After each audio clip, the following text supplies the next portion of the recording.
Fatih Taha récupère enfin son atelier après 15 ans. Durant ses 5 décennies de carrière, la poterie a toujours été sa passion. Nous sommes à Fustat, une ville fondée en 641 qui était autrefois la première capitale de l'Égypte sous la domination musulmane.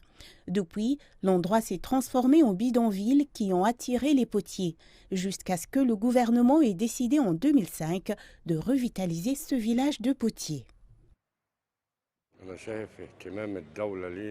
Nous avons été enterrés et l'État nous a ressuscités. C'est un beau gâteau pour ce village. Autant ce développement va sauver l'environnement, autant il est d'un grand bénéfice pour nous tous.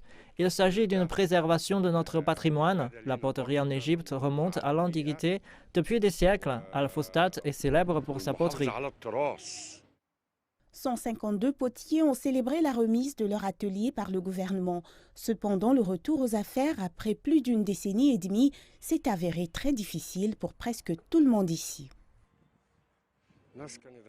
Les personnes travaillant dans ce domaine sont généralement très pauvres en raison des faibles salaires. Lorsque cette zone a été démolie et reconstruite, beaucoup ont quitté la poterie pour d'autres métiers qui payaient mieux. L'industrie s'est effondrée, nous revenons maintenant, mais nous n'avons pas pu faire revenir ces gens. Former une nouvelle génération de potiers sera un travail difficile et prendra du temps. J'ai commencé à apprendre la poterie quand j'étais enfant. Au début, le travail consistait à préparer l'argile. Je la remettais ensuite au potier qui la façonnait et je regardais. Lorsqu'il avait terminé, je l'emmenais dans le four. Il m'a fallu de nombreuses années avant de commencer à mouler l'argile et de prendre la responsabilité d'un atelier entier.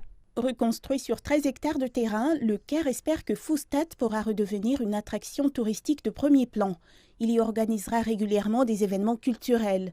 Et pour que le village de poterie soit durable, le gouvernement a fourni aux ateliers des fours écologiques et tous les services publics dont ils avaient besoin. Le gouvernement a commencé à prendre soin de nous, j'espère plus. C'est un grand projet qui pourrait être meilleur s'il recevait plus de soutien. Nous aimerions que les factures d'électricité soient subventionnées. Il y a plus d'équipements avancés disponibles avec une technologie avancée qui pourrait élever la qualité de nos produits. Ce sont quelques-uns des potiers les plus expérimentés d'Égypte. Ils reprennent peut-être leur métier un peu trop tard dans leur longue carrière, mais ils espèrent que cela pourra être un nouveau départ pour former de nouveaux talents qui pourront porter l'art de la poterie égyptienne vers de nouveaux sommets.